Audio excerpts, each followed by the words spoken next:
Awesome. Thanks, Tabitha. And I think we're running a little late. Am I right? I'll try and go fast. But before I start, part of my work since I'm not new anymore, I gotta say. I've been here over 2 years. It's just all been COVID, so it feels like I'm new. is to really incorporate equity and wellness in how we define sustainability at the U. So to that end, you all have been sitting down for a very long time now. I know we may be getting close to a break, but I would invite everyone to stand up, wiggle your body, take a stretch, be like, oh, right? We're after lunch, we're in that caffeine and chocolate lull of the afternoon. All right. There we go. This is really selfish so that now you all listen to what I have to say. So after I do that, I'm going to excuse many of you from listening to what I have to say. I am not an engineer. I'm not going to talk about the electricity grid, particularly not from a technical perspective. I know only enough about that to know I don't know very much about that. So if that's really what you're into, feel free to send some emails and do text. I will not be offended. Because what I'm going to talk about today is sort of from the end user side. I'm going to talk a little bit about what the University of Utah is doing to center equity in our response to climate change. So continuing on this equity theme. And I'm going to start with two things as my premise: that climate change is here and that it impacts us all, but not equally.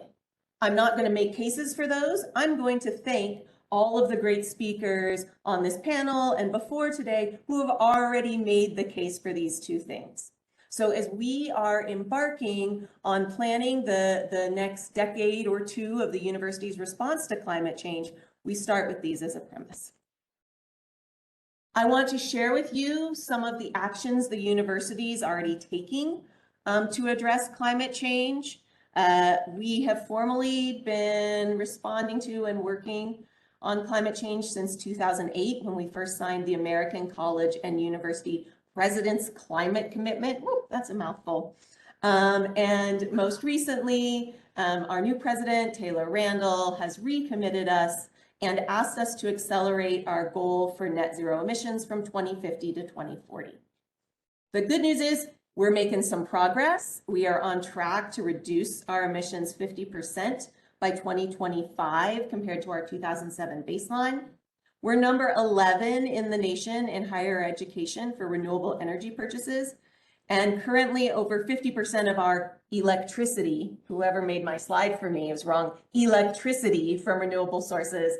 And we have a large solar project in Emory County that is delayed for supply chain issues, but when that comes online, will bring us up to about 71% of our electricity from renewable sources.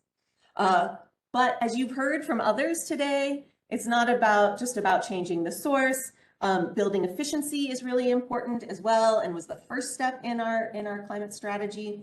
And I'm proud to say that we've improved our building efficiency by 25%, more than 25% since 2008. And we have a no new emission standards for our new construction.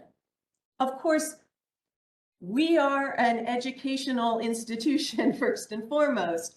So much to the chagrin of my wonderful colleagues in facilities, I will often argue that our biggest climate change impact is what our students know when they leave, possibly followed by our research contributions. So I think it's important to also note that we've already identified 70 courses and 72 researchers focused on climate change at the institution. And we know there are more that we still just have to dig up. And since we've been talking about resilience and drought today, I think it's also important to note that we have reduced our campus water use by over 20% just since 2018. That's my brag page. Oh wait, I got one more. So this is the only real graph I'll show you today. And really, it's just to say that the university is working to reduce our impact, really working on the mitigation side, as well as the resiliency side that I'll talk about here in a minute. And we're about a third of the way to our carbon neutrality goal. But of course, all this good work, and even if we got to zero net emissions tomorrow, isn't going to keep us from being impacted by climate change as an institution. Remember, we already talked about climate change is here. We are feeling the impacts right now. So almost 2 years ago now, we completed the university's first climate resilience assessment. And thanks to people in this room who participated on that and helped us identify our vulnerabilities related to climate change, our strengths and assets, and also begin setting some metrics for how are we doing related to our preparation for and adaptation to the impacts of climate change. We've talked, these are the impacts that we identified. We've talked about many of the ones you see on this column today, right? No big surprises there. But when we were doing this work, we also identified the ones in the far column, right? As climate change impacts, climate refugees and migration, exacerbated inequalities, additional mental health stress, disease outbreak, food insecurity. So when we think about climate change here at the university, we talk about it as a threat multiplier, right? These are existing issues, existing challenges, existing threats likely to be made worse by climate change. And so as we're thinking about our response and we're planning for a more resilient University of Utah, we're keeping all of these in mind.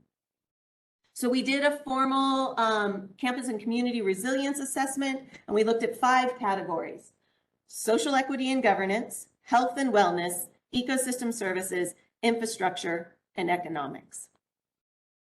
Thank you to the people in this room who served on some of those subcommittees. You may be really familiar with this, right? This is infrastructure. This is where we see risk of power outages, right, up here.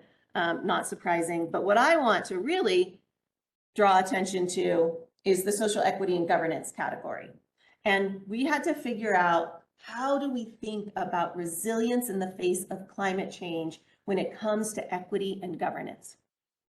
And so you can see some of the same threats or vulnerabilities from the first slide, but I also just want to make note of the indicators that we used as an institution: an inclusive campus climate, racial equity, support for marginalized groups, educational access and affordability, and inclusive and participatory governance, right? So this may be not what you're thinking about when we're talking about climate resilience, but is part of what the university is talking about when we're talking about this.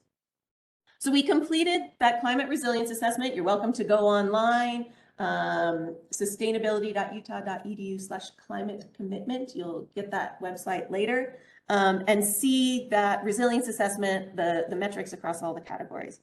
But now we're at the exciting point where we are creating a new plan for the university in terms of how we will address climate change. And one thing that became very clear during our resilience work was that equity had to be at the center of our response and had to be part of the process and the outcome of our new climate plan.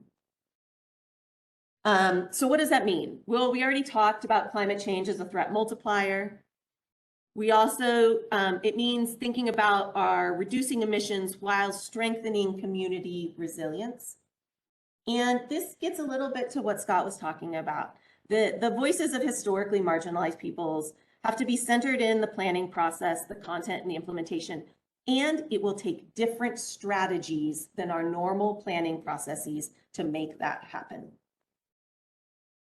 This was the Environmental Justice Index ranking, right? You can see, in case you are not aware, that here in Salt Lake and in our local community, we do have environmental injustice issues. So why are we centering equity in this plan, other than the fact that our campus community told us that this was an important part of our climate response? Well, equity, diversity, and inclusion are core values for our institution. Equity is one of the 3 pillars of sustainability, alongside economics and the environment. And quite frankly, a truly resilient future isn't possible without addressing equity. And I think, as you all are aware, if you spend time in this space, this is part of what it means to lead on addressing climate change right now. So what are we doing, right? That's a lot of great talk. What are we doing to try and change the way we plan and the way we think about resilience? So like I said, we included equity indicators in our definition of climate resilience and our assessment.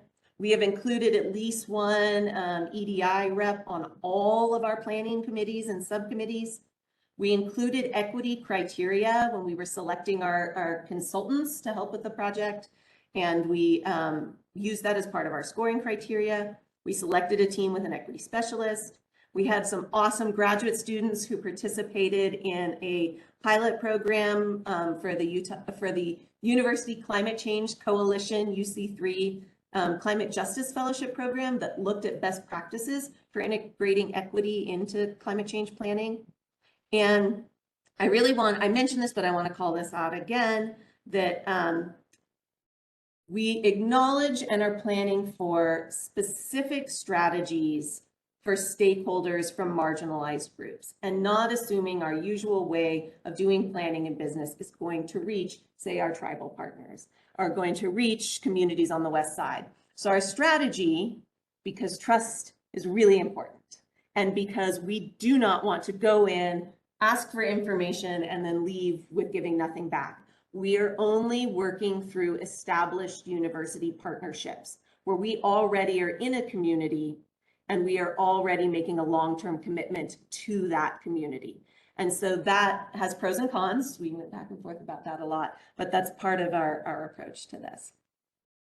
So what will be included in the plan? The things that you expect, right? Our strategies for reducing emissions, preparing for the impacts of climate change.